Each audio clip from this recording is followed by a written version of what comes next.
মিলা, যেহেতু একটি ঘটনার পরিপ্রেক্ষিতে যেহেতু অনেক জায়গায় আমরা দেখেছি যে উপজেলা চেয়ারম্যান, মেয়র এবং সিটি কর্পোরেশনের মেয়ররাও যারা ছিলেন তারা কিন্তু অনেকে আত্মগোপনে চলে গিয়েছিলেন। এর ফলে যেটি হচ্ছে যে দৈনন্দিন যে নাগরিক সেবা ছিল সেখানে কিন্তু অনেকেই ভোগান্তিতে পড়েছিলেন। এরই পরিপ্রেক্ষিতে এবং বিগত সময়ে যারা এই নির্বাচনে অংশগ্রহণ করেছিলেন এবং তাদের ভোটে যারা নির্বাচিত হয়েছিলেন বলে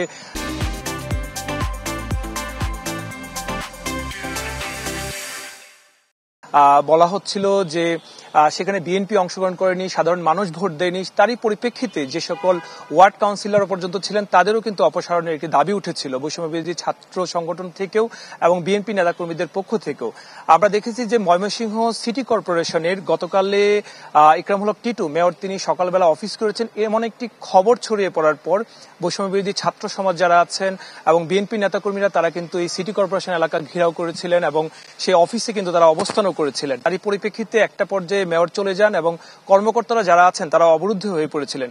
কিন্তু যারা এখানে অবস্থান করছিলেন তখন তারা আশ্বস্ত করেছিলেন যে যারা বিগত সময় সরকারকে সহযোগিতা করেননি বা বিগত সময় সরকারের দালালি করেছেন এই সমস্ত কর্মকর্তা বাদে অন্যদের কোনো ধরনের কোনো সমস্যা হবে না। তারা বলছেন যে সাধারণ মানুষ যারা আছেন তারা তাদের মতো করে সেবা প্রত্যাশী যারা আছেন তাদেরকে সেই সেবাটা এই সকল কর্মকর্তারা তারা চালিয়ে যেতে পারবেন। কিন্তু এর বাইরে যারা ভোটে নির্বাচিত হয়েছিলেন বলে দাবি করেছিলেন এমন কাউকেই কিন্তু তারা এই সিটি কর্পোরেশনে কিন্তু ঢুকতে দিবেন না বলে তারা হুঁশিয়ারি দিয়েছিলেন।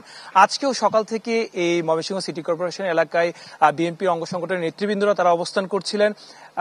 তো বলা চলে এখন যেহেতু প্রজ্ঞাপন জারি হয়েছে, একটু আগে বিভাগীয় কমিশনের নেতৃত্বে একটি বৈঠক চলছে সিটি কর্পোরেশনে যারা আছেন কর্মকর্তা তাদেরকে নিয়ে কিভাবে সামনের দিনে কাজকর্ম চালিয়ে দেওয়া যায় এই বিষয়টি নিয়ে। বলা চলে যে এখন এই আলোকেই মোটামুটি নাগরিকদের যে সেবা সেটি কিন্তু চলমান থাকবে। মিলি, অনেক ধন্যবাদ আপনাকে। দর্শক, ময়মনসিংহ সিটি কর্পোরেশনের প্রশাসক নিয়োগের বিষয়ে জানাচ্ছিলেন সহকর্মী সুলতান মাহমুদ কনিক।